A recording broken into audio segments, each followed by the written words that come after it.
You know how to keep. I want to teach you those things. And I want to increase your motivation. You may think, well, should I start a business now? I don't know what to do. I want to increase your motivation to start your own business, right? So, what is required to start a new business? What do you think is required to start a new business? That's a question for all of us. What do you need to start a new business? An idea. You heard that? An idea. That's good. That's an excellent answer. What else do you think is needed to start a new business? A plan. Yeah, that's good. What else? Money. Money. That's correct. That's correct. What else? Anything else? Anything else? Material, supplies. Very nice. Very nice. Very nice. Okay. So to start a business, you need an idea. Let me tell you how most businesses start. Most businesses start this way. You go to church and you like cooking. And so you start to cook and bake some nice cake. So every Easter, you do some Easter bun and everybody flock to you for Easter bun. And then you say, you know what? I've been giving away my Easter bun every Easter. And everybody loves my Easter bun. And since you lost your job, you say, wonder if I can start a little business selling Easter bun. And you start your business right there because you have a hobby, or you have a passion, or you have a gift, and you see a need. So most businesses are started that way. It's not that you just wake up and sometimes you say, hey, maybe I can start this business. Guys, you know, you can start a business because you see you need extra money. I work in a job today, works from 8 to 4, 5 days a week, but he has 5 children and he does landscaping and he does it well. And he says, you know what? I have an idea. I want to provide lawn service in the community, in Vegas. So I'm going to be going around cutting yards. And I tell you, he makes more money cutting yards than he makes at Jumbly Bay because he's my brother. Never finished high school, dropped out, not very intellectual, but he's a smart businessman.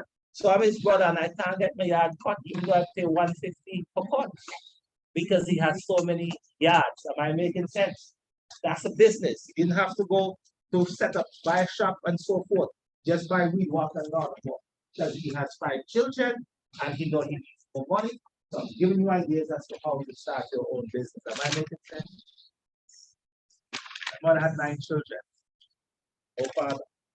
When I was in Clear Hall Secondary School, second form, I was going to the market to sell lettuce and parsley because my teacher, Mr. Jimmy Globe, property man, had a little farm.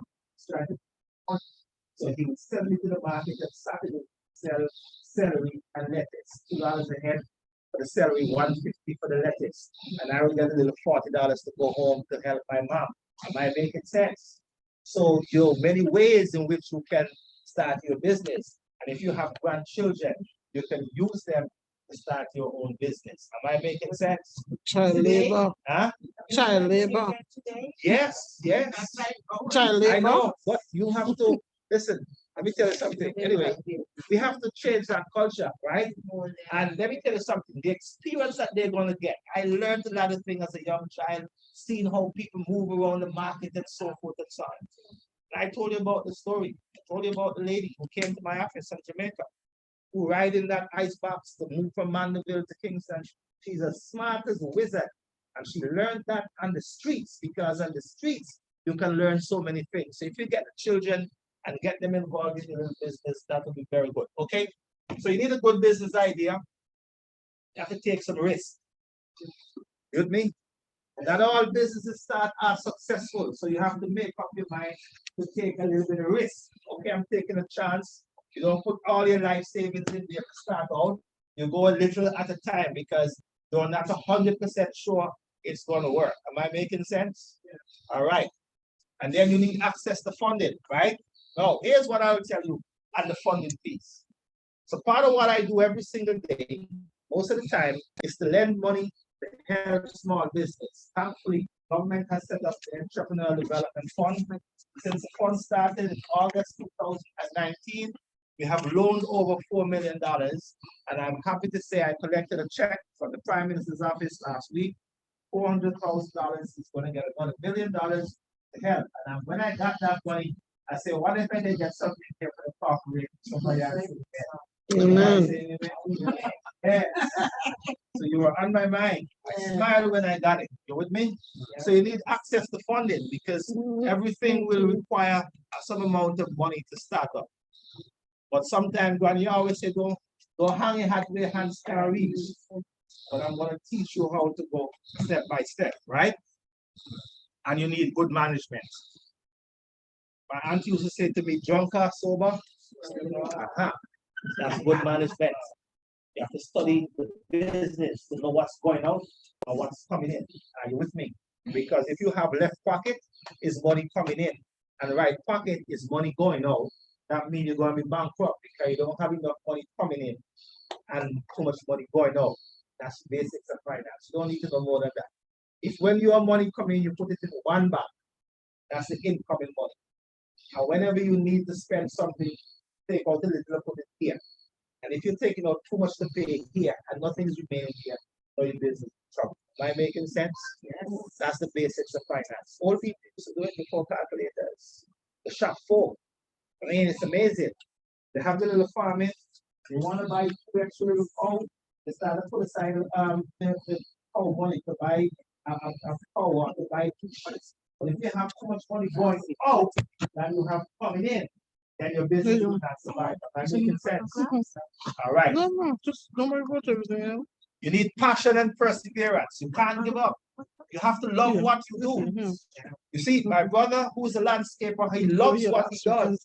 He enjoys seeing the grass cut and the place look nice. If you're doing it for the money, it's not going to work. Hello now. I'm very afraid of it. If you're doing it for the money, if you're doing it to make money and you don't love what you're doing, then it's not going to work. Huh? Yes, yes. You're not going to give good service because this is not what you want to do. Am I making sense? Yeah, can't wait to finish. I have to say I did some construction when I was in college in New York. I was going to school in Jamaica, didn't have money. I had to find money. And I went to do some construction. I've never worked so hard in all my life. And I couldn't wait for the summer to finish. And I sat there and I said, if this is what people do in New York, this is not a place for me. The sun hot. I'm carrying wood to put on the floor on my shoulder. And this is not what I want to do. Are you with me? But it motivated me to go back and study hard because I don't want to go back there. Am I making sense? So when you start your business, you have to have a passion. You have to love what you do.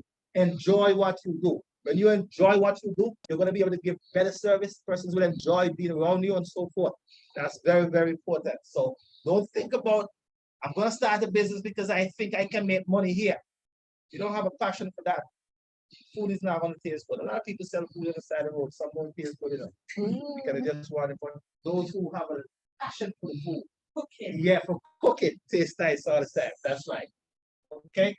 So here, in many countries, over 50% of the businesses that start fail. What that mean? For every 2 that starts, one fail. That doesn't mean that you shouldn't start, but I'm going to give you the skills that you need to make sure that your business can be successful. What are some of the reasons? Poor management. You have to take care of the business. If you take care of the business will take care of you. If you take care of the customer will take care of you. If you don't understand the finances, and you don't have to be an accountant, you just make sure money coming in, this pocket, money going out, that pocket. If more money going out than coming in, you know that you're in trouble. Ask for help. You don't need to be an accountant. You can ask for help. I have a little business and I'm struggling. Can you give me a little help? That's what we're there for, to help you along the way. Okay? Sometimes you don't have a strategy, you don't have a plan. You have to have a strategy, and I'm going to help you with some strategies, right? Sometimes you make poor assumptions. You believe. A lot of our discussions here in the past, some people are making some assumptions that is not grounded in reality. So if you're making assumptions, let me give you an example, right? Remember, location is extremely important. So if I decide I'm gonna have a tree to sell mangoes in mango season, I can't just assume that if I set up on this road that is close to my house, that that is the best road to sell mango. Am I making sense? Yeah. Mhm. You have to see how many cars pass there on a daily basis. You understand? I used to work for KFC. I choose two locations. Two. One on Old Farm Road and one down there at Buffy Line. The way they wanted to put the one at Buffy Line, I tell you a secret. They want to carry out in the Shabba. English who? In the Shabba. And I said it doesn't make sense. And I had to push back real hard. Why? Because before we locate the restaurant, we do what is called a traffic count. You have to count the traffic. You actually stay on the side of the road with a counter 1, 2, 3, 4, 5, 6, 7, 8, 9 to see how many cars are going or coming. And some cars are going home and some are going to work. You don't want to have a restaurant on the going to work side. People are not going to stop. You want to have on the going home side. Am I helping you this afternoon? So you know, if you're going to put down your tray, which side of the road you want to have your chair? Going home. Hallelujah. That's top secret. Going home. And always see if you can find a spot where somebody can pull off. Because by the time they see the trade, they only have about 5 seconds to make up their mind whether or not they're going to stop. So the best thing to do is if you trade a mile away, you put tomato mango a mile up so that they can start to what? Slow down. I'm teaching you is high science. You understand me? But you can use it in your own business. That's your own strategy. So always to try to be on the going home side and find a place where the cars can pull off 1 or 2. Because remember what I told you, everyone wants it faster, quicker, and convenient.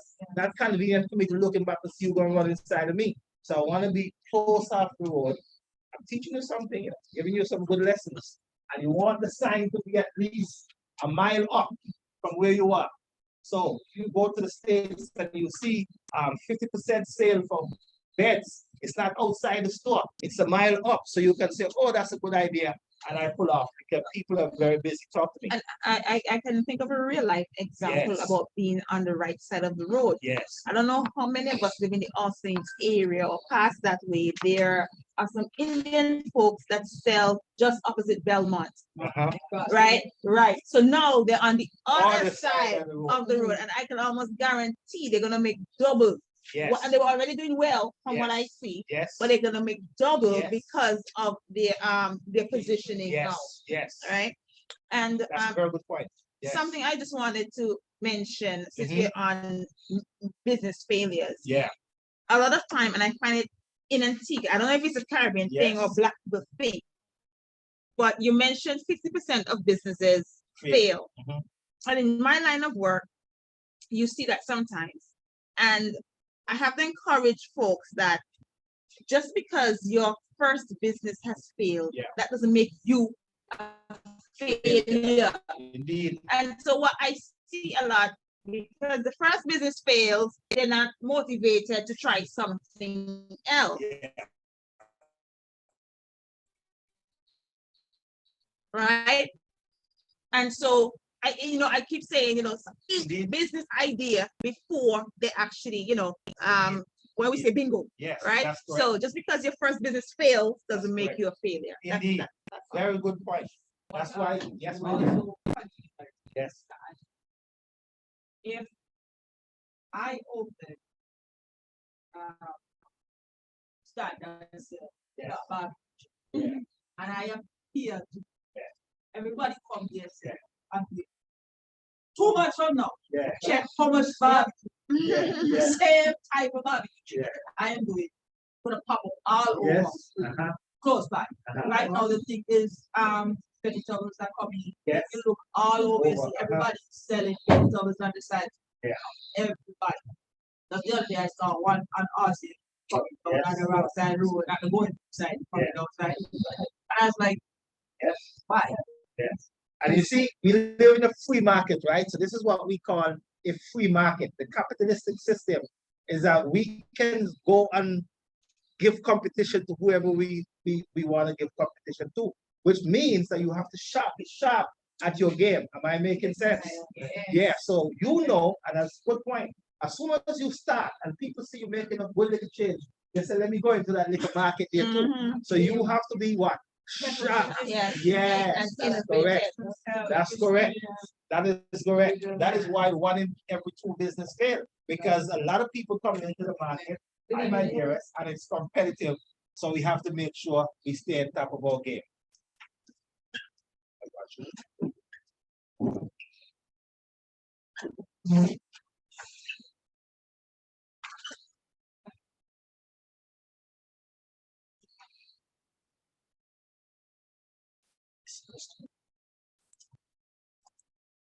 Okay. Part of the reason why businesses fail also is lack of financing. And let me explain something. This might be a little complicated. It's not going to affect your business too much, but let me explain so that you know. Let's think about Jews building supply. So there's no doubt that they make millions and millions of dollars. But they have to spend all this money up front to bring in the lumber, ship it, customs and duty, and then it sits down in the yard until somebody comes to buy the lumber, right? So when you pass Jews wholesale, the lumber yard, an Old Farm Road, you may see the value of $10 million or more right there. So what they have is what we call assets, nail, cement, whatever, $10 million. So you say they're rich, because they have $10 million. But they may have $2 million in the bank account. So they have total value of 12 million. But they have to find 7 million straight away after 30 days to pay the supplier who sent them the goods, because they didn't pay cash. They get credit for 30 days.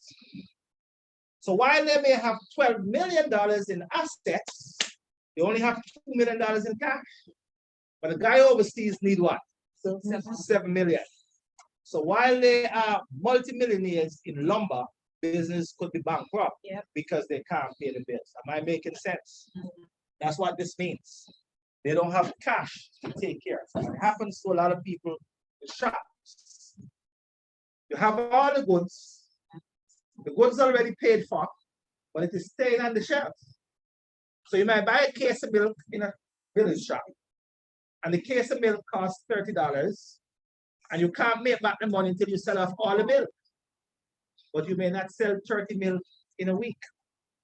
And so you find yourself in a hard cash position. That's why people sometimes have a business that have a lot of assets, but they can be bankrupt. You think of bargain center. Mm-hmm. You understand? Sometimes when you go too fast, that sounds crazy, but too fast meaning you have to send more money overseas to bring in all the goods to open up and stock all the shelves, and you have to wait for people to come in to buy. And so when the bills are ready, you don't have the cash. Am I making sense? Yeah. Not only, but that's a big part of the problem. Yes. So make sure that's what we call cash flow management. You have to manage the cash coming in and coming out. Yes. Just one quick observation again on lack of financing. Yes. And I have friends who have had the experience as well, where banks, and I have to tread softly because I know you are an institution as well. Nothing is sacrosanct here. Okay, Tell me so the reality. I find that banks sometimes do business persons an injustice or disservice. Yes. Because they, and I would call it, on the capitalization of your business. Right? So your business needs $100 to start. Yes. And the bank tells you, well, I can only lend you 80. Yes. And they lend you 80, right? So I'm making chairs, and the $80 can only get me a 3-legged chair. So I still take the $80, I make a 3-legged chair, and I can't sell the chair, and I can't pay back the bank. And I think that banks need to be a bit more flexible. Let me not just say banks, lending institutions, and I'm dropping words here. Right? Yes. Be a bit more flexible. Yes, this might be in your budget Yes. as your lending institution, but if you're realistic and somebody brings a business proposal and you realize that they need X amount of dollars, don't give them X minus one. Okay, that's a very interesting point. Let me share some things with you. And remember, everything I teach you, you're building on that knowledge, right? So remember, we had a conversation as to how banks operate. And if you look at the statistics, what did I just say? 1 in every 2 business fails. So even with, and I just explained now, this is a good example with Jews. Jews could have $12 million in assets, but the business is really what? Bankrupt. And so if you were to go to a bank and they look at the balance sheet or they look at the cash flow, they may say, we're going to be in trouble. And remember also, I agree with you 100% that the banks are more realistic and more flexible. And I tell you part of the problem, a lot of the loans officers don't know business. So they are only covering the risk. But at the same time, very important point, I don't work for banks. But the most important piece, remember, money that the bank is lending you belongs to these folks. Yes. When they come back to say, I had $1,000 here, give them $1,000 now, and it's not there, the bank is going to be what? Bankrupt. Yeah. So there's a balance. Now, stay with me. There's a balance to ensure banks need to be more flexible. But at the same time, you have to understand why they can't give what the business needs, because there's what? Risk involved, and they have to cover risk. Right. So then don't give the business. Tell the business owner right now, I this agree is with you. not going to work. I Because at agree. the end of the day, Hallelujah. both parties Hallelujah. lose. That is great. That's the great comment. So at the end of the day, be honest enough to say you're really throwing money In a down the hole. drain. Because, and I would never do it to somebody, right? Only, I don't think I would do that. Look, if somebody has a collateral, cover the risk. You give them the benefit of doubt. But I'm going to teach them the same way. They make the decision.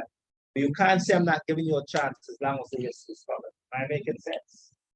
So, but that's a good point. Very good point. Excellent point. Part of the reason why business fails is that we have a weak business model.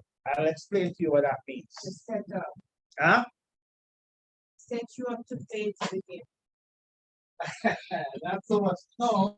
The banks want you to Yeah, succeed. the people who have the money is Yeah. going to always make it. And you know you don't have the money, so you come in trying to help yourself and it's giving short. They know you can't do it, but they still put you on it's a setup. Some do it, but I believe most of them, they have the good interest at heart. And you make more money, you borrow more, they make more, right? Okay, so how do we now look at the probability? How do we increase the chances of business success? You have to have a good business model. In other words, you have to have a good strategy. What do I mean? You have to figure out, how can I attract customers and make money better than my competitors? Let me give you an example. So my brother who works at Jimmy Bay, and he wants to make extra money. And do something like that. And there are already 4 guys in the village who cut yard. And they're charging 100 to do a good job. And my brother say he's going to cut yard for 125. Why not? Yes, he might the other guys that don't have done might have cut. Yeah. He cut the hedge car we rubbish. Right. Very So good you point. get for the Very good point. So guess what? I can assure you, and that's very important. Most people in figures are poor people. Are you with me? So they're not looking for the extras. What are they looking for? The basics. So at Hodges Bay, he may have a Hodges Bay price. That's what I mean by business model. You have to know the customers and know the competition and know their what? Okay. Pocket, right? So I get my yard cut. My brother, I can't find him. Another restaurant, he has yard cut. He doesn't do a good job. I end up finding a guy. He came to see me, struggling, and told his mother bought him a lawnmower, a weed whacker, and I given him the job. And I'm paying him more than what I pay these guys. $200 a day, cut the yard, and I had him twice in 2 weeks because I what? I want what? Convenience. And these guys are not what? Offering what? Convenience. Because it takes some time, month job. And when the grass go up, they have 49 yards, and I can't see them. And my yard is a little big, so they don't like coming there. Am I making sense? So I'm saying you have to have a strategy. So the strategy may be about price. It may be about convenience. Every single customer in the world, they basically want three things. Give me good service or nice product.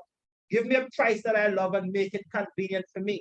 I don't want the stress of the grass growing and my wife's giving me trouble.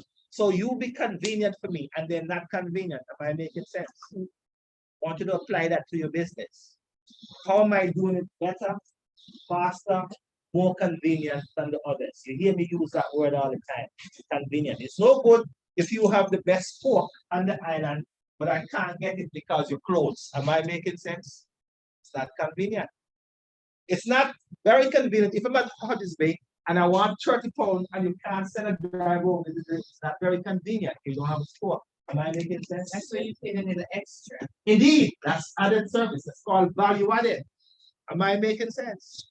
So whenever you do your business, I want you to think about your model. How am I going to make money? What am I doing better, faster, cheaper, more convenient than the competitors? Am I making sense? You guys are with me? Yeah. That's what I mean by a business model. Talk about managing the cash. Good marketing. I'm going to talk about the marketing piece afterwards in a separate topic. Good marketing. If you have the best sugar cake or the best coconut products, but only you and your family members know, then what is that to me? How am I going to get it unless I know where I can get to, what time I can get to, what days I can get it? Am I making sense? The other day, I was coming from the office Friday, and I like to buy a little goat water. And I saw a friend of mine drinking a goat water. And I said, where you got that goat water? And he said to me, there's a lady there in Sutherland's on the 3rd road. And if you go there, tell her I sent you. And I actually went there, and it's good goat water. But I've been driving there for years. I never knew that she had a goat water. Sometimes I go in by the Triangle and Fair Hall. Sometimes I go all the way up at Bunchups, Parham Corner. But it's not convenient for me because I live in Painters. I work right there at Sagicor. So where's more convenient for me? Sutherland's on my way home. Am I making sense? Yeah. So you have to think as to how you can make it convenient for the customers. Convenience. We live in the world today. Don't underestimate the power of time. All of us want time back. We don't have time. I don't have time to go up to Farm Corner with all the traffic and the stress. So if I'm leaving work into Sutherland's and I reach home in no time, try to make your business convenient for customers, right? We're going to talk about marketing afterwards. Good management practices. You have to have good customer service skills. Treat the customer nice. There's one lady that I would never, ever, ever buy anything from her again. Right in the corner there by the Clear Hall Triangle selling vegetables right there. The rudest lady I've ever met. And I would never, ever buy anything from her again. Never, ever. Not even if I was starving. Oh my. Because her service was so bad. And I just hate poor service. You with me? And there's some people I would always buy from. Because the little granny, they're nice. Hi, granny, how are you doing and everything. Have a good conversation and so on and so on. That's good service. The lady was so rude. I would never, ever. So she was what? Penny wise and what? Pound foolish. Don't be penny wise and pound foolish. Invest in that customer. Because when you invest in that customer, they keep coming back. I can tell you stories, but we don't have time. Okay, so a good business model is what is going to be your strategy to attract customers. It's either going to be based upon quality, service, price, or convenience. It can be a combination of those two things. So I'm building on the same example. My brother who has that restaurant right next to Sunnyside School, he has a low price for his burger and fries and salad than anybody else. So they're coming because they know they're going to get a good price, less than $20, right? He also has convenience. He's on the main road. They can get a little park and it runs both ways. And he also has good taste. Am I making sense? So there are three attributes that he has to attract customers to make his business profitable. You can't just compete only because you have a nice product. What about the service? What about the convenience? Am I making sense? Mhm. Yes? Yeah? Yeah. Customers. No. Overarching. Overarching strategy to attract and retain customers profitably is a business model. In other words, it is saying, if my business is going to be successful, you could write this, I have to A, have a good price, B, make it easy for the customer to get what I'm selling, C, they have to know about it, and I have to give good service. Service, price, convenience, and they have to know marketing. Am I making sense? Huh? Yes. All right, very good. You guys are good students. You do very well. You have to have a good plan to make sure you have more money coming in than price, than the cost going up. If your business is going to be successful, and I'm going to teach you how to make sure if all the money you have coming in is in the left pocket, and what going out is in the right pocket, and the right pocket has more money going out, that's bad. So you have to have a strategy to make sure that you have more money coming in and you have enough money to pay your bills. Am I making sense? Huh? Yes. Very good.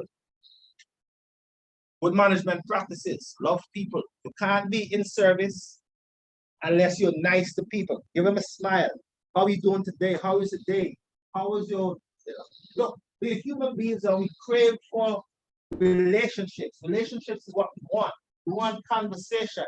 We want people who make us feel good. Am I making sense? Yeah. Sometimes it's not the product that they're coming for. They're coming for a conversation, a smile, yes. And they can get it someplace else, but they know you. And they just love you because you have a good relationship with them. Am I making sense? Very important to business is that relationship piece. You have to make sure you take care of the customer. And you have to have good habits, good behavior.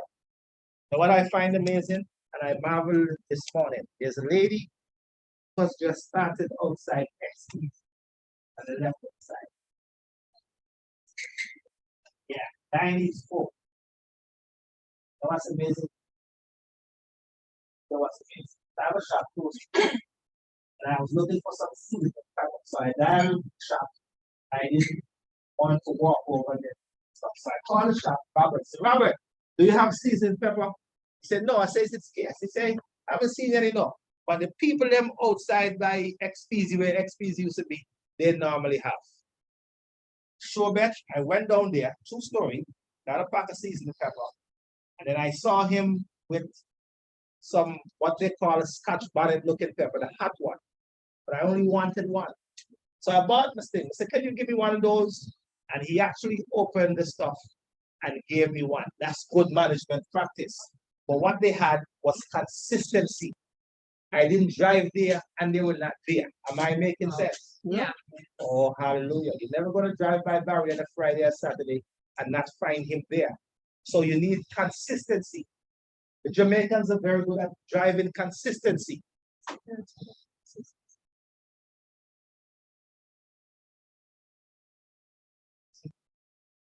What's that?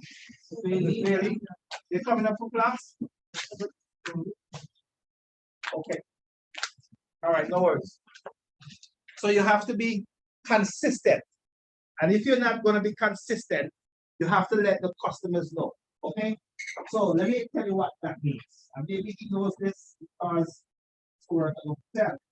So if you know you're selling coconut products every Friday under the tree from 3 to 7, be there every Friday. And if you can't be there, put up a sign, I am sick today, I'll be back next week. Am I making sense? Mhm. Yes? Yes, You have to drive a distance to go into them. Because you have to order the. Yeah. But I'm saying. yes, Call. yes, So sign out and. yes. Anytime to order. Yes. Yeah. That's a pain To point. tell me, Yes, no. yes. So am I helping you today? So when you're not going to be there and you know you have your customers, put up a sign to say, I'm not going to be here today. That shows that you what? You care. Customer care. Are you with me? It's very important, teaching you some fundamentals, but it's necessary. Because if I normally go to get my goat water and I knock on the house and she's not there this Friday, I'm saying, oh, she gone to America, so I'm not go back. And she lose all the money. Are you with me? And if I spend $20 every week, that's $80 a week. And then in a month, how much money she gone there? And in a year, she could be collecting a nice $1,200 to me in a year. $1,200. But by not leaving the sign, I say, okay, she gone to America. So what she lost? Business, $1,800, $2,000. That's the value of the customer care. Don't take it for granted. Now, I believe we touched this already, but if you're going to borrow money, I'm going to go over this one fairly quickly, but I want to make sure you understand, right? So a business plan. Most of you may not know how to do a business plan. That's okay. A business plan is basically, if you go to borrow money from any place, there's some fundamental questions they want to know. They don't want to know, okay, what kind of business you have? I sell pork. How long you been in business? 5 years. Who do you sell to? I sell at the big market, I sell to the hotels, I sell in the community. They're gonna ask you, okay, what price per pound do you sell? You say I sell at $6.50 per pound. And you can also say, I am 25 cents less than what they sell. And you're teaching them that you know your business. Remember what I told you every customer wants. Good quality product, good price, and so forth. So you can talk about those things in your business plan. So I sell customers in the hotel business, I sell the customers at the public market, and I have some special customers down in travel. I provide a service 7 days a week. They can meet me at this location, or I can do delivery. That's the things that you need to put in the business plan. The business plan is basically selling them, giving them information to help them to make a decision on your business. You may hear business plan, it's not for university, it's to give me information. If you're coming to borrow money, I can ask you, okay, miss, what kind of business you're in? I do shoe repair. Where's your business located? In Grace Farm. What are your operating hours? We start at 7 and we finish at 7. Why do you finish at 7 and not 4? Because it's more convenient when the lady's coming from work and the shoes damaged, they can stop by me. That's convenience. Am I making sense? You're just giving them information, but it also helps. I tell them, you're not giving me information for the book. I want you to also think about your business. Convenience. How many days a week? What time of day? Etc. Etc. Etc. Right? Just turn this thing down. Okay? So, a business plan. How are you doing, sir? All is well? All right. All right, good to see you. Business plan is what I just explained about telling them about your business. It's your plan in terms of who you are, where you operate, who work with you in the business, what hours, how long you've been doing this, and how you make money in the business, and what kind of help you need to take the business to the next step. I make sense? When they hear business plan, don't let them make it as though you have to go to Harvard University, Antigua State College. That's what a business plan is all about. Just the fundamentals about the business, okay? You will need to know, and most of you may not know this, but it's okay. Somebody can help you. We can help you as an EDP. Want to show them, this is how I need to make, how much I make on a weekly basis. I can ask you, on a weekly basis, how much do you make? You say $400 a week. And I say 4 times 4, that's $1,600 a month. That's your monthly income. And then I can ask you, how much do you spend on electricity if you have electricity in the business? How much do you sell cell phone? And you can write it down and you will see the expense. You take away the expense from the revenue, and that's your financial statement. Every one of you can do that. to do that with book. And if you can't, you're not good at adding, get your grandson or grandchildren, they're going to school now. And you tell them, give them a little job, give them a little stipend. You write down all this for granny. Write it down for granny. Add it up for me. Sometimes they use calculator, they use their computer, and you say, write down all of these things. And then you say, this is what I made, this is what I spent. Subtract the two, that's the profit and loss there. Everyone look at it. Ain't it? Yes. And I'm going to give you a spreadsheet that you have a son, a nephew, a niece, and going to school, they can do this. And that will teach them the business too. And you give them a little stipend, don't give them free money. Say you give them, okay, when they do the little books to me, here's your $20 thing. And you'll see how motivated they are, but they're also learning the business at the same time, right? You have to have a way of keeping record.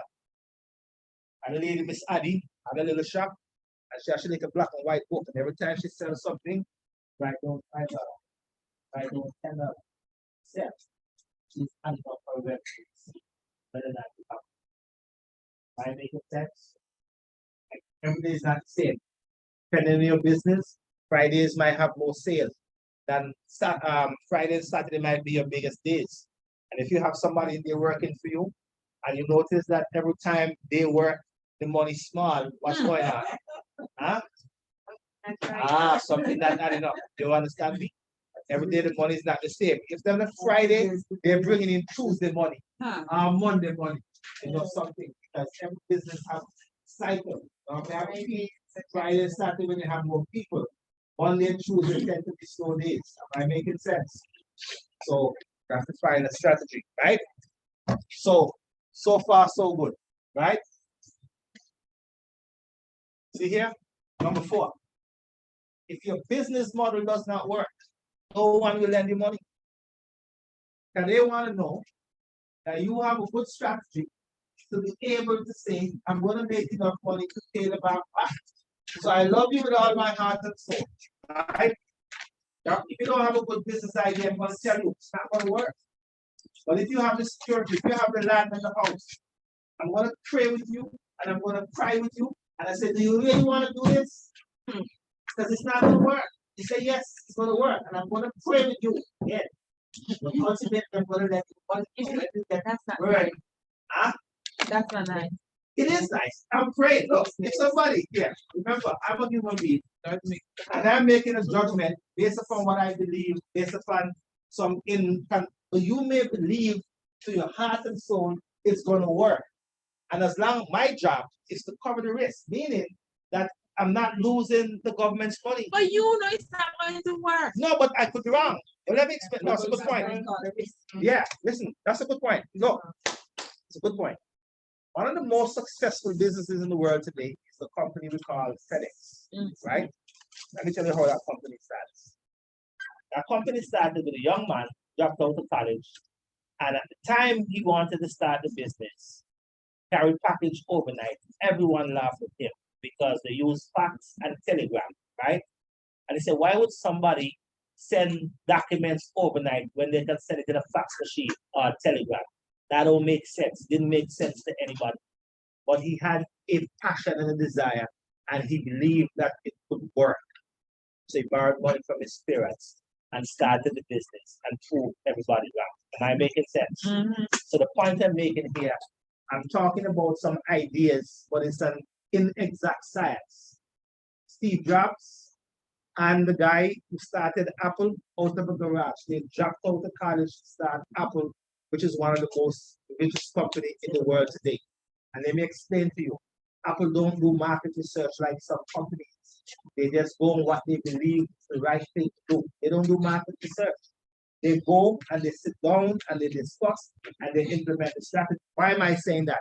I could be wrong because I'm only looking at information, but sometimes things can be better. And as long as I'm covering the risk, I am duty bound to give it to that person if they say this is what they want to do. I can't tell you, if you have a business and you have a passion and you discuss it with me, to borrow 50,000, and I say I don't think it's going to work. The money don't look, and you say to me, look me there and say, listen, I believe it can work. I want to give it a shot, and the only requirement I have is to make sure I have the security. And I say, you say I have a house and a land. I say, you really want to do this? I say, yes. I said, what if it don't work? She said, I really want to do it. I can't say I'm not letting anybody. Hallelujah. Because my risk is covered. And my conscience is clear. But I should not hold you back from your dream because of what I may know intellectually. Am I making sense? All right, Sister Rogers. Yes, sir. God bless you. Thank you for that starting. Okay. So when you have a good business model and you have the information that you know they're going to need, you can go to your credit union, you can go to any bank, and you can say, I need some money to borrow. No, so you get the money, you have a good idea, you know how you're going to get those customers coming to you. You want to borrow a little money, you know how to help put the plan together. You can talk to somebody, they can put the plan together, go to the bank, and you got the money. How do you start to manage the business? Managing the business. This is where I want to spend a little bit of time. So in marketing, we talk about the 4 P's. The right product, at the right price, at the right place, at the right time. Right place. Look. Right? I don't know. Let me see if I can expand this. Huh? I'm gonna change one of that.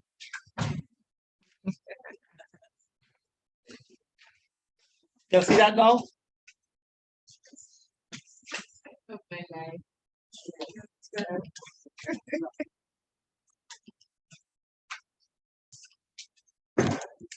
Look. Product, right product, at the right price, at the right place, with good marketing, promotion. Those are the 4 fundamentals. Because, see, if I were a honey farmer, for example, I told somebody this, and everybody have honey from January to May, but you can't find honey at all from August to September. I have the right product and they need it. If I could store my honey and not sell it at the cost, I would. And I'd be able to sell it at the right price because there's no competition.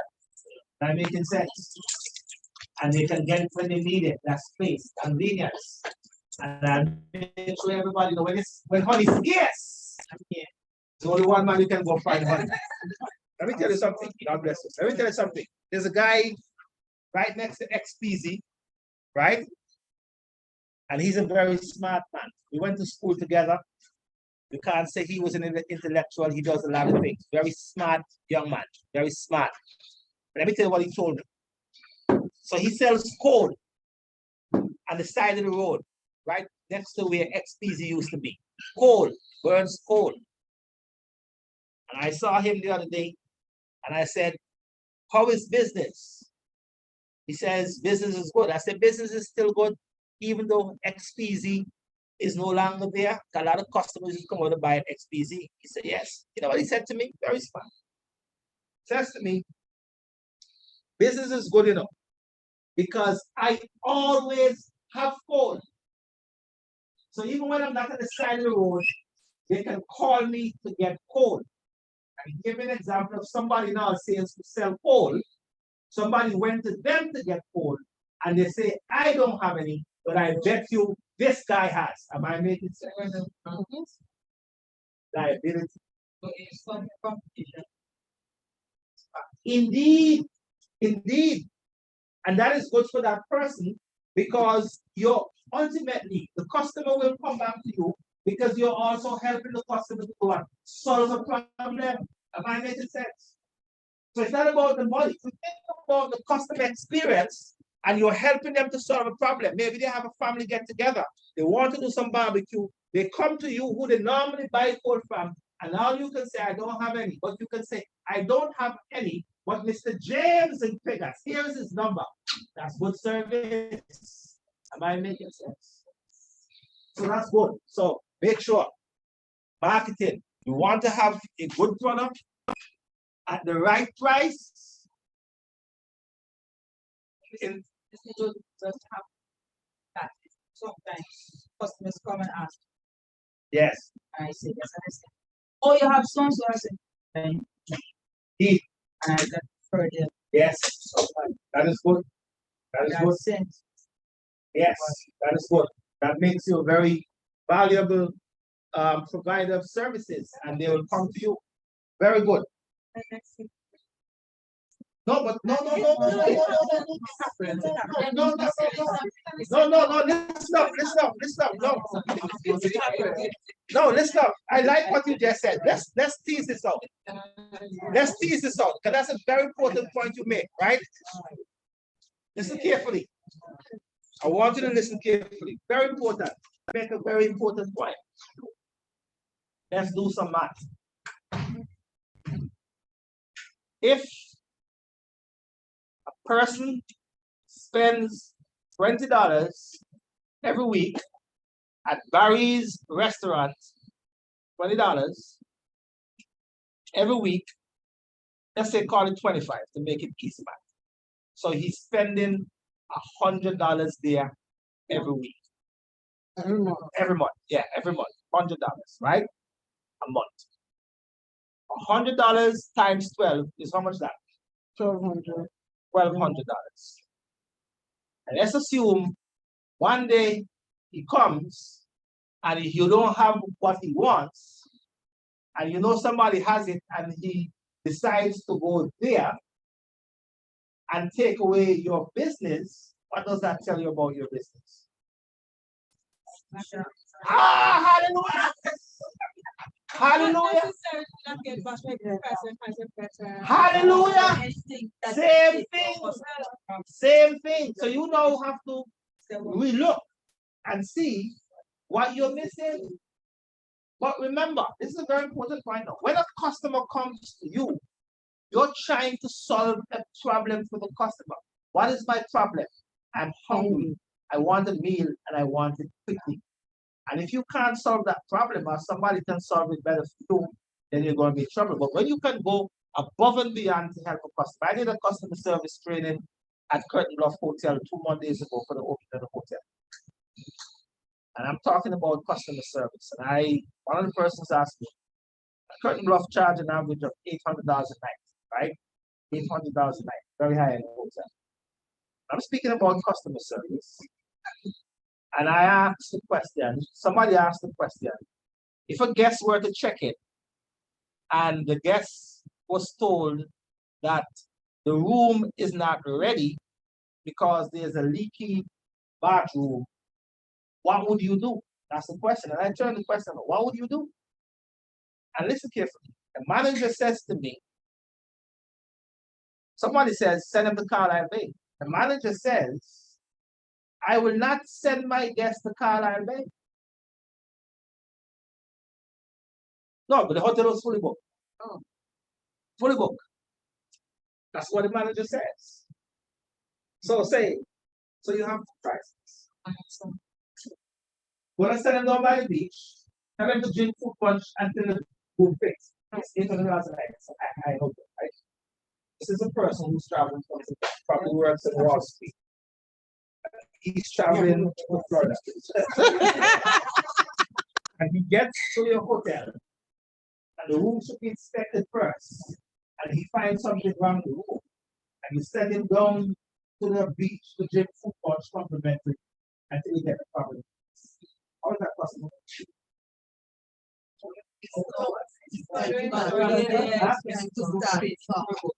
Yeah. How is it that possible going to be? As a customer value discounts. Yeah, when you try to I'm not going to pay, but they're not paying dinner on the house. Look at me. No, that is our thinking, not Yeah. their Well, thinking. listen, Their thinking is a whole different thing. nobody would call that. Nobody would call that penny wise and pound foolish. Mhm. Because she says to me, she would never send him to the car and be my competition. I said, what? That's penny wise and pound foolish. Because that customer may not ever come back. Exactly. $800 a night is $4,000 for a stay, 5 nights. And if he keeps coming, Curtain Block is 56 years old. That hotel is one of the oldest hotels in Antigua. But you do the math. So the best thing you can do, Yeah, discount. ask him, I'm sorry that you're having this experience. How can we make it up to you? Do you want to go Carlisle Bay next door? Or do you want to wait until we can get the room repaired? So that's the right approach. Yeah. You listen, you apologize, you satisfy, you ask the customer, what would make it up to you? Should we try to get to a similar hotel, or would you give us some time to fix the room? She told me she would never send it, that's bad. Because that's penny wise and what? Oh, sugar. Indeed, give a choice, but be willing to take the risk of letting the customer feel comfortable, and then he will come back and come back. All I said, all the I said, Carl was. So you add comes 50 times a year, times 4,000. Is how much money is that? Mhm, plenty. Yes. That customer can be. And they will tell what? Many others about it. So guess what? But the same customer who has a bad experience will do what? Tell others what? About it. And right now it's not paramount to advisor. Indeed, indeed. You were saying, no, my friend. All right. And they would send the person there, they would just tell them, you can experience that you hold on, and the person will say, I will. Let me ask you a question. Because you know what, they love hearing about discount. But is that a good strategy? But not necessarily. Listen carefully. No, listen up, listen up. A discount here, watch me, look at me. A discount works for a man who's looking for handout. I'm talking about $800 a what? A night. Exactly. Listen up, listen up. Sometimes, Tell me. no, let me tell you something, Yeah. because I've been to bro. No, no. Sometimes, listen, you see at this present moment, Yeah, yeah. then they look for nothing, look how much money I had to look this. No. They care how Look at me, look at me, much look at me, look at me. Here. Let me This explain- time Listen, around. listen. Let me explain something to you. I just want to put it in mind. If a guy, let me explain something to you. It's very important, right? Let me make a point here. Let me make a point. When a guy buys a Mercedes Benz and a BMW, I don't want no oil and leak. it's, I and don't it's, want and no. it's not working properly, when he goes to the repair shop, he ain't looking for a discount. He wants premium service. Exactly. So when a guy spends $800 a night at a hotel, he's looking for a level of service. And a 20% discount means nothing to him. Because Well, guess what? Mr. Joseph, Yes. you don't have to give them discount like that. Oh. And I'm pretty But sure listen, it's listen, not, listen. even his phone, you're sure it's Listen for one minute. Listen So for one you minute. don't care about Listen for one minute. Listen Yeah, for one so you minute. don't care about the discount. Hey, you have to ask them one Okay, let me give you a strategy. Let me give you a strategy for handling every customer complaint. Okay? Stay with me. Stay with me. Let me give you a strategy for every customer complaint. Customer has a complaint. You always stay with me, stay with me. Let's stay with me. We soon finish. Stay with me. Every customer complaint. Use what we call last. Listen, apologize, satisfy, and thank. Guy comes to you, says to me, I checked into my room, bathroom is filthy. Listen, I'm so sorry you're having that experience. How can we make it right? Guy says, get it clean right away. I don't mind spending 15 minutes on by the beach. And you go get it clean and you thank the customer. Thank you for giving me an opportunity to make it right. Are you with me? Never try to offer a solution until you get the customer's permission.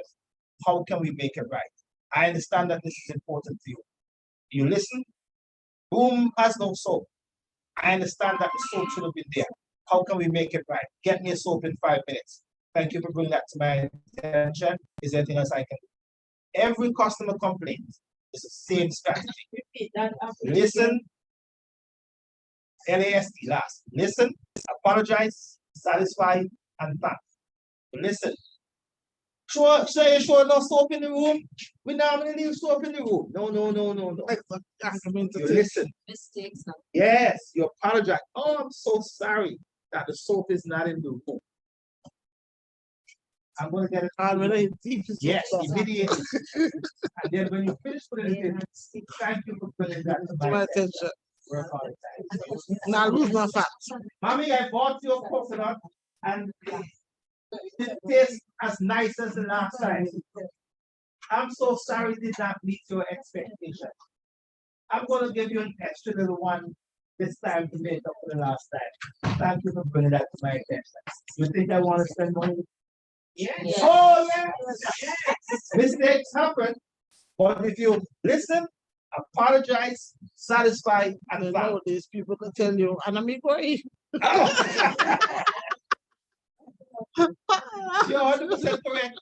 And sometimes they say, no. You know how much we buy this tomato for? $6 a pound. So we have to sell it for $9 a pound. I'm not interested. You got a point I'm making?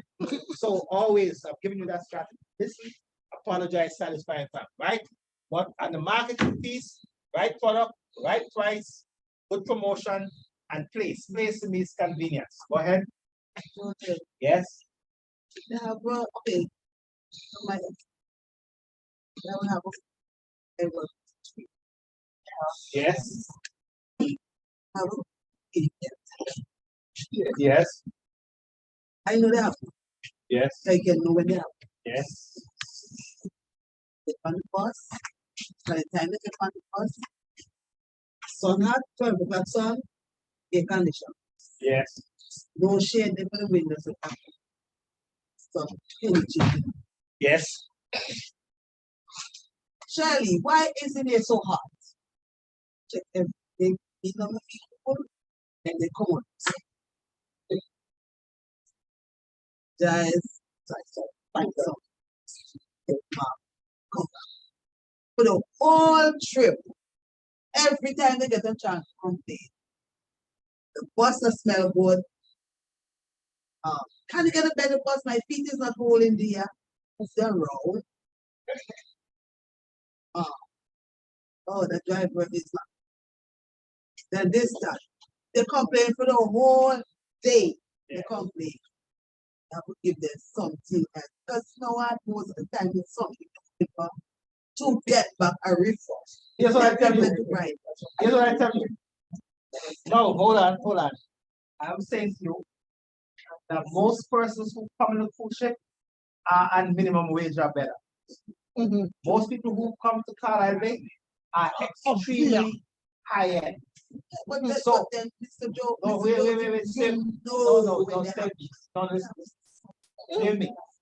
Those folk, listen up. Those folk are not looking for a handout. What they want is great service for what they're paying. You can spend, if you spend $250 US in a hotel in South Beach in Miami, it's good money. $400, you got up to the 15th to the 40th floor. $800 US per night is not cheap. So you need to get what? The best service. And only the people with what? Deep pockets can afford it. So giving them back $300 and taking off a room night is not what they want. Look at the high money. You understand what I'm saying? So you have to know your customers. You with me? These are jumbo big kind people. And I tell you, Curtain Bluff Hotel, half of the guests are repeat guests. Half of them work at Wall Street and so forth. They're multimillionaires, many of them. So these people don't want a handout. So guy, look, you buy a BMW and a Mercedes Benz, and you go back to the dealership. You gotta see those showrooms. It's like in a suite, and they're gonna drive you back to your place. You need to come to pick up the car because you're offering a service. Am I making sense? So when you don't meet the expectation, you listen, you apologize. I'm so sorry that this doesn't meet your expectation. How can we make it up to you? You ask them the question, they say, no, it's all right. We understand. No, don't say with me. Say with me. Listen. Let me finish. Shirley. Here's what I'm saying. Listen, Shirley. Right? Let me share something with you, right? I will tell you, listen carefully. In this room, of how many persons? Most of us are reasonable people. That's so. Would you go to the supermarket, buy a tin of sardine, go home, eat out half, and come back and say to the shop vendor, give me back my money, tell the sergeant that. But you know, I won't do it. No. okay, how many persons in this room you think now? How many persons in this room here you think will do it? Why would Nobody. See, so why would after why would they Answer that question. why would they go and Answer that question. Shirley, answer my question. How many persons in this room Nobody would. do you think maybe one No. person would do that? No. But here's the point I'm making. Most customers are just like you and I. We expect people to make mistakes because we're not perfect. We expect them to acknowledge their mistake, and we expect them to try to remedy their mistake. I'll tell you, most reasonable people, right? So let me explain something. What I'm speaking to you about is about practical experience. When I started working, I used to work in the hotel business, Alcyon Pope Hotel. When I went to Kentucky Fried Chicken to work about customer service, I taught them the same thing that's 15 years ago. If a customer comes to you and say to you, I bought a piece of chicken, didn't taste right, tastes oily, I don't want you asking them, oh, nobody else complained, let me see the piece I left back. No. No. and I What do you say do? that. You stay with me. That's what I taught them. So you listen, I'm so sorry that the piece of chicken does not meet your expectation. Can I replace that piece for you? Yes, I can.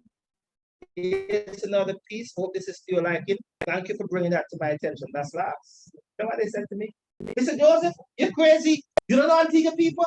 I said, let me ask you a question. Would you go down to the city and buy a tin of milk and go home and use half and go back and have your money? No. 1 in a million. And I'm saying to you, this is the point I'm making. Most people are reasonable people. Am I making sense? Yes. Am I making sense? Yes. But if you think your customers are there to treat you, you're not going to give them one good service because you think that they're being dishonest. There may be one person who come and try to trick you, but that's just one. You can't build a business about one bad customer. No. You have to build a business on the reputation of, oh, hallelujah. Are you guys with me?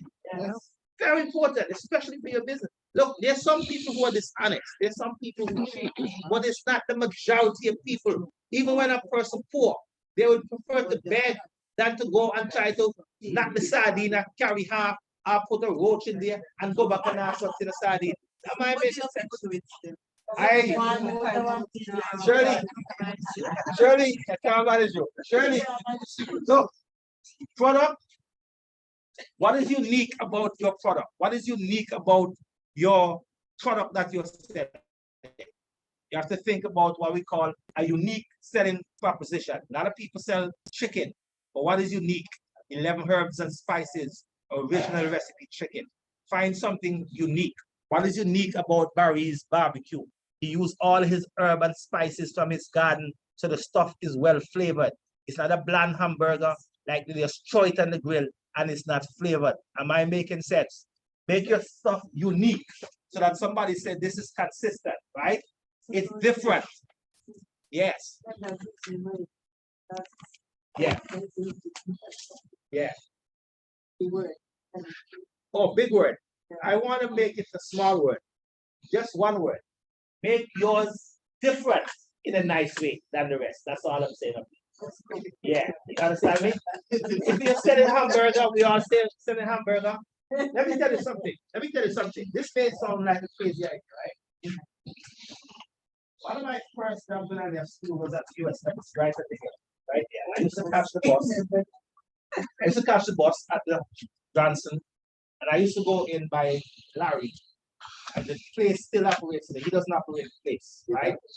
Big upper dent. And Larry came back from New York, live in New York, and Larry used to sell a sandwich, a corned beef and egg with some basil in there. And I tell you, it was so good. So Van Roy and Don Pointers used to sell that thing, corned beef and egg. But why was his corned beef and egg so nice? The basil. With me. It was unique because corned beef can be a little bit rich, right? But by putting the basil there, it was very nice. And to this day, when I want a corned beef and egg, where do I go? Big Apple Deli. You understand me? Because I know he has a unique So make your stuff. And you might think it's an additional cost, but if you try to make it a little different than the others, and you see, you know how long ago that was? 1989 was when I was at the embassy. Last day of work here.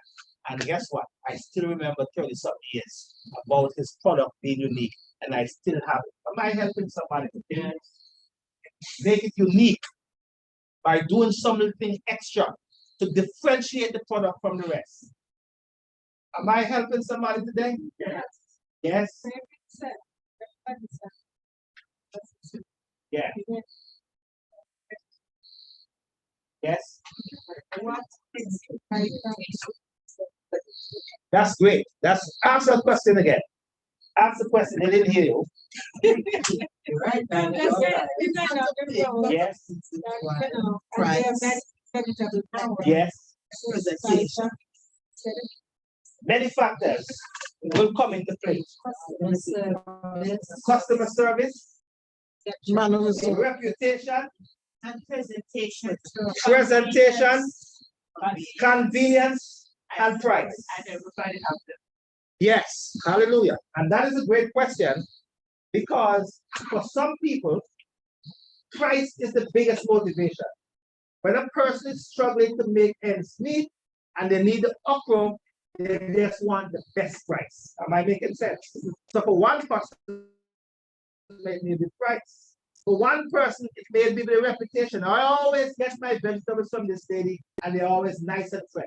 Some of them vegetables take for 3 weeks and they still selling them. And Am she's I happy making sense? too. She's a happy lady. Hallelujah. But the most important thing is the service. Remember I told you about a lady in the corner I would never buy from again? It's in my mind because the experience is so bad. And service is about the experience. And then you hear me 30-something years later about the corned beef and egg. That's what stays in my mind because it's unique, it's different. What stays in my mind is the bad service. Am I making sense? You asked a very good question. I had a. Yes, tell me. A lady came to buy a pot. Yeah, let's see over here. A lady came to buy a pot. Yes. Size 26. Yes. And she walked with one. But then when I measured, one was shorter. Yeah. And she and it was her own was damaged. Yes. Child juggled. Yeah. And she know what she child huge valley Yeah. in the pants. Yeah.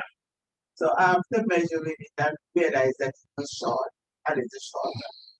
I tell her, well, I can take down the hem, Mhm. add a piece that will not show Yeah. at the same material and get a little extra. Yes. And she done it so well, God bless you. That's great service. you know. You didn't have to do it, No, I but, did not. but the service. And whether she wants to get a pant now, where think she's gonna go? And you see what impression that leaves and the thing. So service is what matters. Can't run a business successfully without service. Am I making sense? Some people are penny wise and pound foolish. I rather that you come to the well and you keep drinking from the well.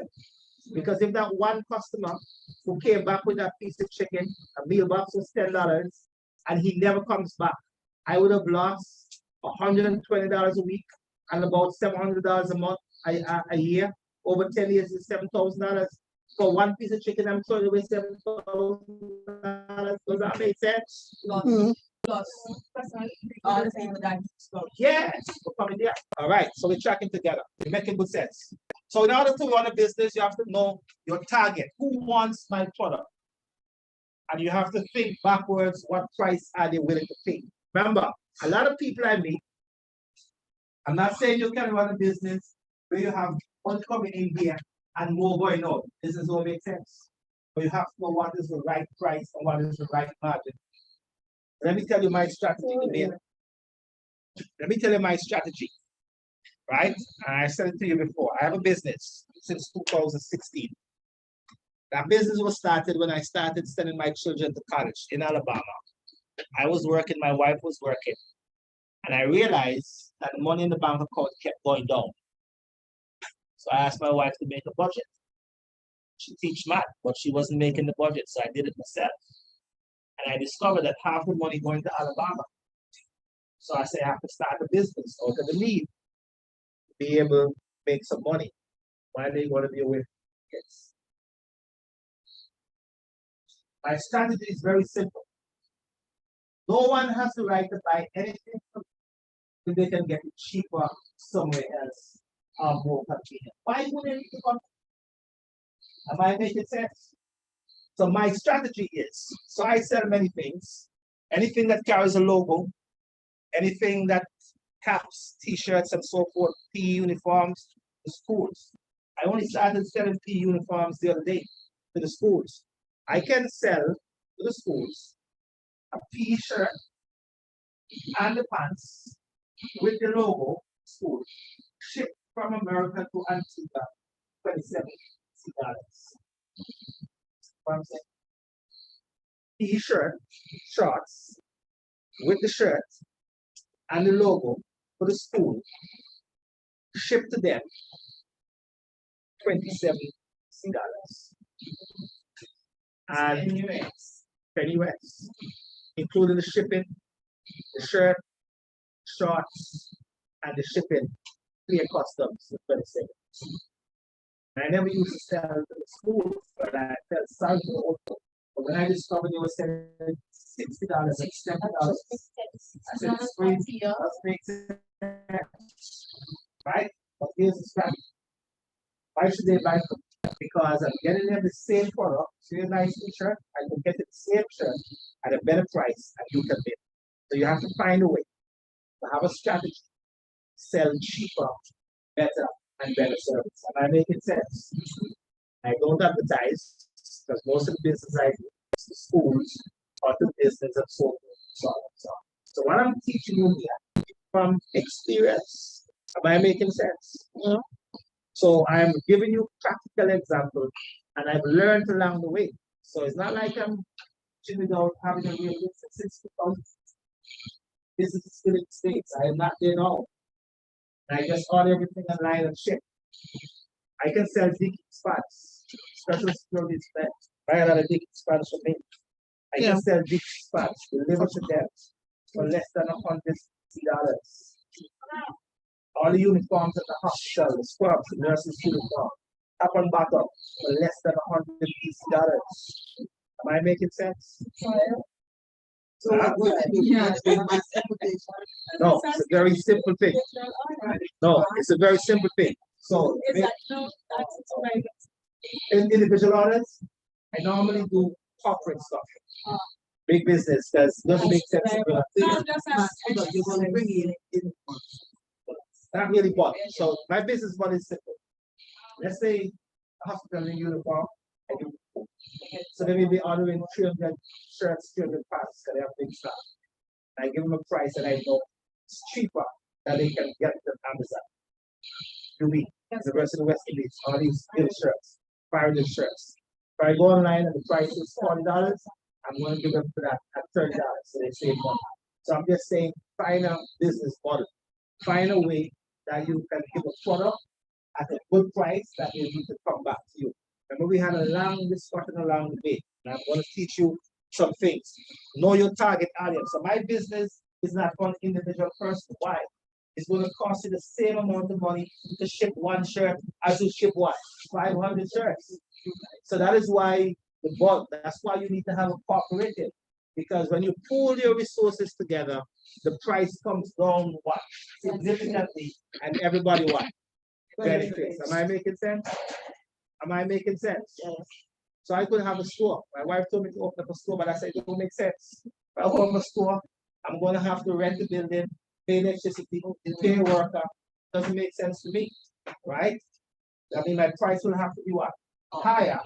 I have to cover those costs. So I'm teaching you business, and the cooperative is going to help you to bring business down, right?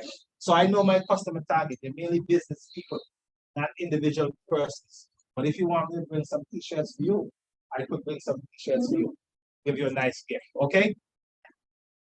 You're talking about scaling your business. So you start small and you try to grow, and you try to grow, and you try to grow, and you try to grow. So I used to concentrate and my business, strictly business, banks, airport, St. John's Taxi Association. I sold them all those shirts 3 years ago. Airport Taxi Association, the white shirt that you have, I sold them all those shirts. Special security, not a pants, Dickies pants. I only just started schools. Why? Because I see a need and I know that the old people and the poor people can do better. Am I making sense? So you have to see and identify your target audience. Know where you want to go. Know who you should be selling to based upon the need that you see that they have. Am I making sense? See why I came to see my friend at that business? Talk. Okay. Place we spoke about. Make it convenient. Make it convenient for the customer. When they need you, they can find you and they know where to find you. If you have the best lemon pie and I can't get it when I need it, there's no use that you bake lemon pie, right? So your place, see what? Think convenience. What is convenient? Where can I get it when I need it? That's how a business operates. Word of mouth and social media advertising is the cheapest form of advertising. So while we have about 17 people here, and I already advertised the man's business, the big apple he got advertisement twice to me. He didn't have to pay. You with me? But I got some good stuff too. Yes, that's the point I'm making. Because at the end of the day, it's word of mouth. You didn't pay radio. You're not listening to the Observer, but you know about this corned beef and sandwich. Word of mouth. Give good service. Curtain Bluff Hotel. Same way customers talk about good service is the same way they talk about what? Bad service. You heard me with the restaurant for my brother. He got a lot of advertising. I know where he's coming from. A lot of people telling me your brother sells a nice hamburger. You heard it in here because he has a good product. And word of mouth is what drives you. Good product, convenience, and good service. You gotta get the pricing strategy right. Let me see how much time I have. Oh, okay. Let me tell you something about pricing. We spent some time here. Okay, here, look here. Most people, and I'm not saying it's a wrong thing, but you have to be smart. Most people is a cost plus a profit equals selling price. So if they buy a bottle of water, that very good on the top. They buy the bottle of water for $1, and they say I want to make 20% profit, so it's going to be $1.20. The next person, the same water, buys for $1. They say I have to make 40% profit, so they sell it for $1.40. That is not a good idea. A good idea is to do two things. What is the price that customers are willing to pay in Antigua and Barbuda for the same bottle of water? Because if you have it for $1.20 and you have it for $1.40, same water, why should I buy your bottle of water for $1.40? Huh? Because it is cool. Assuming both of them are cold, why would I buy the more expensive product for commodity? Tell me. Convenience. Yes. Yes. I come down, Yes. I said, Hallelujah. Hallelujah. And that's the key question I want to ask you, because most people I meet, they say, this is what it costs me, and they have to put down $1 or $1.50. I always work backwards. I always work backwards. So before I set a price to a customer, I'm saying, if you were to go online, and I often tell them, go online and look. This is what I'm giving you. Go online and look. And when you look and see what I'm selling, then you can tell me if my price is better than what you can get it online. That's the only reason why you should buy it. And guess what? My price is higher. I'm going to tell you, buy it online. Am I making sense? then what if that person gonna buy one thing? Yeah. And I chase to ship it, Yeah, take it out, so it's gonna cost them more. a lot more. That's why I always tell you go and check. It is fine, like Yeah. dozens. and- Yeah. So for example, I never used to sell these tea uniforms to school. Then I had a call from Seventh Adventist Church, like something from school. And I did the price. And I said it was $17 at the time. The shirts and the thing was $17 2 years ago. And I said, what? I can sell these things more to other schools. And then I go to Jennings and they have a lot of students. And I go to all the same school and they have a lot of students. And they buy thousands of dollars worth of stuff. So you have to do your homework, you work backwards. Don't work forward. Always work backwards and to see how you can make sure you have a sweet price. You understand me? The right price. Because unless the customer is getting something extra, you can't charge extra. They have no reason to buy anything from me because I'm selling something. They're either going to buy it because my quality is good or because my convenience or my price. Am I making sense? You guys are with me? Yeah. So that's the way you need to approach your business. And sometimes the market will allow to sell at a high price. If the market allows, then you go there. But if the market does not allow, you can't go there. If I am buying something for $1 and it's selling in Antigua for $10, I can sell it for 6, I can sell it for 7, I can sell it for 8 because I'm still cheaper.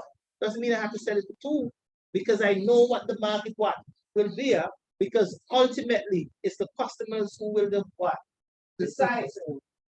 No, gasoline, you don't have a choice if your car is going to run. You have to buy it at whatever price they're selling at. But where they have choices, you have to make sure you find the right price. Am I making sense? Yeah. No? You guys are with me? Yeah. Very important, you know. I tell you a story, true story. I'm going home. I'm driving home one Friday afternoon. I live in Painters, right in front of the football field, right next to Pickett School. And it was during COVID time. And I saw a young lady and a man who came there, pull out their tree, under the tree, and they were selling Jamaican managed water that I love, Jamaican coffee. So when I pulled up with some curry goats, listen carefully, I'm making this up. I pulled up and I say, managed water and the curry goat. Curry goat is $30 and the managed water is $30. You know what I said to them, young couple? I told my wife, I said, see right up the road up there, I pick a Spain road, they have about 7 or 8 people who sell there every Friday. From Carlisle, from Tayaro, about 4. Both water, this and that and so forth. And average $20. And I said to them, see those 2 folks up there? I normally buy them, but I want the curry goat today and I want the managed water. I'm going to buy your stuff. But if you want to be in business, you can't be selling $10 more. Why? I can afford to buy your stuff. But how many people can afford to pay $10 more and they can get something similar for $10 less? Doesn't make sense to me. It's the same size. Same size. You with me? And then I'm telling you now, I'm making this up. And I'm young couple and I see that they're trying to make something work. And I said, why would somebody buy $10 more when just up there? That's where I normally go. And they argue with me and they said to me, oh, this tastes good and this both expensive and so on. I said, I understand, but how many people can afford to come by you and spend $30 for a meal and thing? And I saw them 1 week, and I saw them the next week. All 7 o'clock. It's a funny story. It's a funny story because the same day, right? I was laughing. I'm on the veranda, and the place became dark, and they had no light, and all the food still there. And you know what? They're penny wise and pound foolish because all that food that they couldn't sell, they have to what? Throw it away. It would have been better to sell $15 and make a little bit of money. Am I making sense? Yes. Don't be penny wise and pound foolish. And when you have goods, that's when you walk into stores, you see them say 50% discount because they already spend the money. And it's better to make back something than to let the thing spoil and you throw away. It's penny wise and what? It's not going to happen to you again. Why $20, dollar that make it don't get $20? Huh? Why you going like $10 don't make it get $20? That's right. But what some people don't understand, right? I'm teaching you this. Look, there is a psychological price point that people will not go over based upon what the market says. The market says that a lunch is for $20 in a box. Don't sell it for 25. They gonna sell 10. The next guy gonna sell 30. Do the math. Am I making sense? And go. Sell it for $19.99. Mm. When the food price is $20, you sell it for $19.95. 5 cents. But let me tell you, psychology, you're $1 less. Because what? Hallelujah. Am I making sense? You understand? It's no difference. But you're communicating that you have a what? A low price. $20 versus $19.95. But it's the same $20. Yeah. Am I making sense? Yeah. Yeah, that's why you always see $9.99, $9.95, 9 this, then now go 10. Psychology, because we know how humans behave. Indeed, when they don't have 5 cents, 5 cents that will make a difference. So make sure, right? Make sure that you always work backwards first. Am I making sense? Okay, I understand. Work backwards. I always work backwards. And I say, there's something I can't get into because it does not make sense. I'm going to get one order. Customers are going to see me again because what? It's too expensive. Why should they buy from me if they can get it cheaper? Am I making sense? It's tracking together. Okay. That's it. That's it. That's it. That's it. Financial plan is critical. We spoke about cash going in, cash going out. I'm going to spend a little time in a separate class, just looking at the basic profit and loss statement, and I'm going to give you a sheet that you can work with, right? So I don't want to go through that. Good management practices, keep proper records of how much money you make, what you spend, and what you take out for yourself. Because sometimes you're taking out money, but it's not your money, it's the business money. If you have to pay yourself a salary, pay yourself a salary. You with me? So you have to keep good record. When you take out something, you have to write it down, keeping proper records, right? How do we keep records? Your children can help you with Excel. I can give you a black and white book. Very important. You can write down everything in there. Some people use QuickBooks. I don't want to go through that in terms of how we go to loan applications, right? That we spoke about. So what I've covered in summary is how to start the business, how to price the business, and how to market the business. I've given you some information. And I hope you take these things into consideration. If you're selling onions, you go down the neighbor and see how much she's selling for. If she have $5.99, you try to sell for 5, round it up. Am I making sense? But you can't be selling for 7 and she's selling for 5 unless there's something special about your onion. Am I making sense? Yeah. And then you have to know your customer target. Who can afford? Because I know it's common sense. I didn't have to go to college to know this. If she's selling goat water, managed water, and curry goat for $30, how many persons in the village can afford to buy? It might be the best curry goat since Michael Manley, but they may not be able to afford it. And the people of their competition is selling for 20. Am I making sense? They were in the wrong. Indeed. If they went more, they Yes. would have perhaps got the $20 off. I have a question. Cost fees, people don't buy road food cost fees. So you understand me? So you have to know the customers and what they can what. Hallelujah. That's the secret. I have a question. So the customers, yes. Yes, good night. My question, all right. So I agree that selling at a lower price is a good strategy. What about, because something I noticed the Syrians do, they have like a set market value. So it doesn't matter which Syrian store you're going, well, let me say the restaurants then, you'll find that they have the same price across the board. How do you find that strategy? That's an excellent strategy. You know what they're doing? They're basically setting the market price to keep out competition. And you know how they're doing that? They're leveraging their costs. So they're buying in bulk, distributing to everyone, and keeping competition out by having a low market price. All right, let me give you a little bit of secret. So there's a store that came to Antigua that used to be in Duluth, some Trinidad. What's it called? Royal Castle. Remember Royal Castle came here? Yeah. You don't remember, some of you too young. So I was a manager at KFC. when Royal Castle came and opened up the loops. And I came into town that Saturday night and I saw lines running from the loops all the way back up to Chandler service station for the same first night. And they were in Grenada, they were in St. Vincent, Trinidadian company. You know what we did? Drop the price for KFC for the next 3 months. So I went in, looked at the menu board, and I saw what they were selling. And they were selling like a 2-piece meal for $50. And we just dropped the price to $10. Why?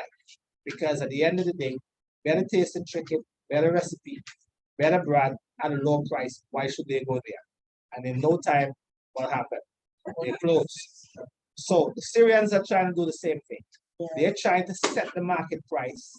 It's not very tasty, but it's bulky and convenient, and it's good value. So, yes. Yeah, they used to be the Chinese. Yeah, yeah, but they're not as bad as the Syrians now. So, if you're gonna be able to open up a restaurant, then you have to have a good strategy to be able to compete. So, your question is a great question.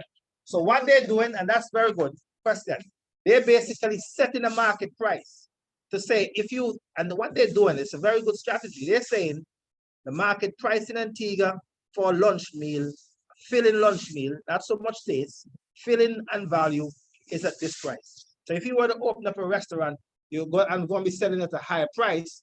It has to be really, really, really good. Am I making sense? Does that answer your question? Yes, it does. And I think what it also does, it prevents competition among themselves that would kind of devalue the product. That's a good Because point. I mean, yeah. That's an excellent point. That's an excellent point. So when you form your cooperative and you're able to buy in bulk and help each other so that you don't pay high shipping costs individually. So when you price a product, you have to take the material cost, the shipping cost, the custom duty cost, and it's just adding up, adding up, adding up. And that's why if somebody comes and buys a shirt from me, I say buying less than 100 shirts doesn't make sense. Yes. Yes. Yeah. That should that really. Yes. My job, my job actually is like selling. Yeah. Yes. So tell them, pocket and take out this stuff. Don't buy anything, prices are high. It's just simple as explain. Because they tell them a few things that was really not very nice. Understand? So now I have to tell them. Say anybody about it. Your job. That's what I have to do. Because a lot of them, and one person I would just jump up and just come with them kind of pick back in. Right. So I was speaking to a couple and I was explaining things because you have to tell them the crime rate, even so something you have to lie. You have to tell them they have politics with you, they have to talk and stuff like that. But when they hit me with a what to do, we really feel bad. Because how you would tell the people in there to walk with jewelry because they would take them off with all your bag. So the man showing me everything. They say he said something. It was really funny. It was really nice. I didn't really realize I wasn't really taking it away. So when we get on the bus now, she said turn back to the others because the business. So and she said, Charlie, tell me what you said to us concerning what they said on the phone.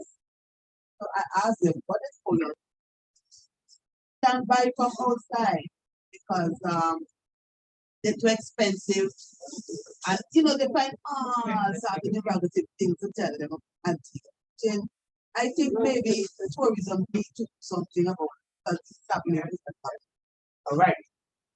We are not. So no, when I told them no, because I've been on the cruise ship and I know what they sell on here. The reason why I can't take the rum back and get it when it's so I said, they sell the rum to you? She said, yes. So that's why you cannot drink it when you get home. That's one. I said to them, when you go in the shop, do you see anything marked made in Antigua? They say yes. So I said, what you see underneath the other thing there, made in China, right? Oh, they say, yes. I said, that's the reason again. So I said to them again, why they told you not to take a taxi? Yeah. Why? Because it might go in a different area. I said, don't your country have a bad area where they tell them not to go? Say yes. I said, that's the reason again. So I keep on giving them, you have to give them reasons not to do so. Why they're doing them. So, and this is not only coming from that particular shit, it is coming from all the shit. You need to tell. So them here's what I tourists, tell you. no, I thank you. No, it's not really a matter of telling Okay, let me- tourists, They know, no. yes. I used to do tours, and just a minute, I used to do tours. And if I'm selling a product, I have to be able to make you feel comfortable. We can tell you something before you approach me, but when you approach me now, your mindset, I have to try to change. Change. Yes. And that's the whole tourism thing. If you don't let people feel like they're at home, comfortable, they will have negative things to say. When they used to come on the Okay. bus with me, from the time they come on, my approach is totally different than other Okay. guys. Here's what I would say. I thank you and appreciate those feedback, right? Proper thing. So we have a social responsibility, I think, to sell Antigua and Barbuda in a positive light because tourism is our main industry and we are dependent on it. And we're going to find some strategies to overcome these things. So thank you for bringing that to my attention.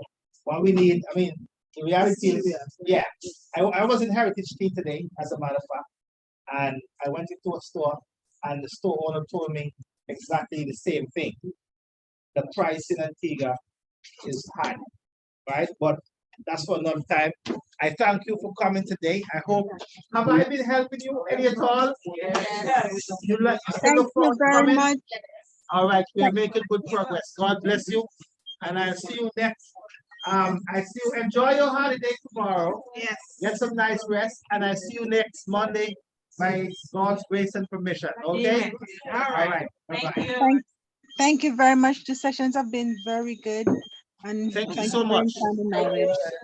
All right, God bless you. See? Right.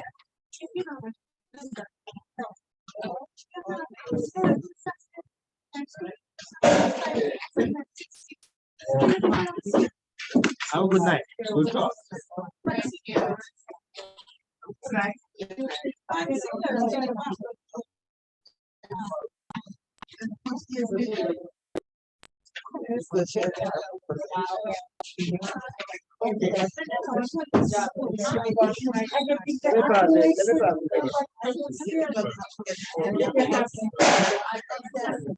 So they tell them actually they tell them don't shop in Antigua.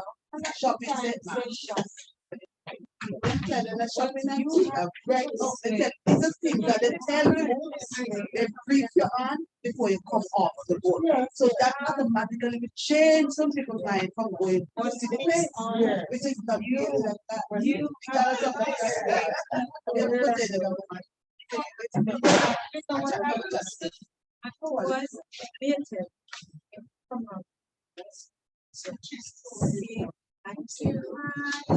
I have to take my from my van, slice them up, buy rum, buy something up, and even if you give things to them, and never eat up that juice. And this is what it is every day. Every time they that one shit. That's why people not getting a one.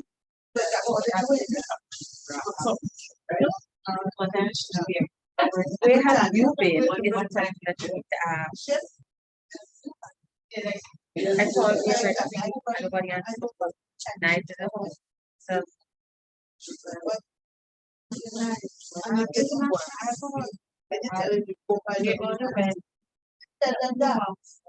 You bring them to their tell them that. Hello? I've been doing it all my life, sweetheart. That's why I'm saying it, okay? I have to work so we can get commission. I see. Then when it discuss to it, they come. Yes, I do. It's not easy. It's not easy.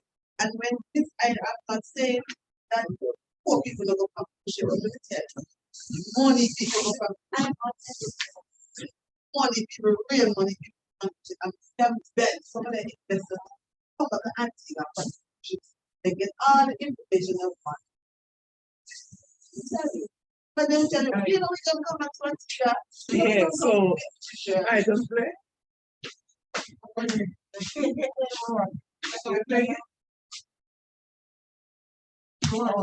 Centralized play.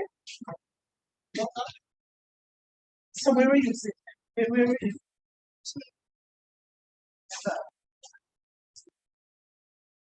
I don't know.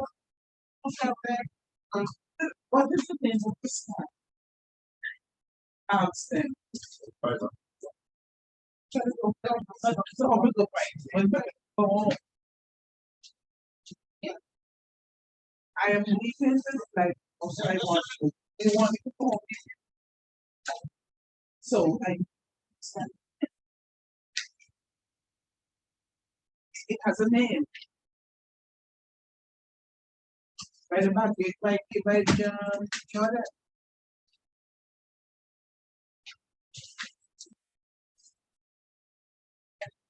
I go.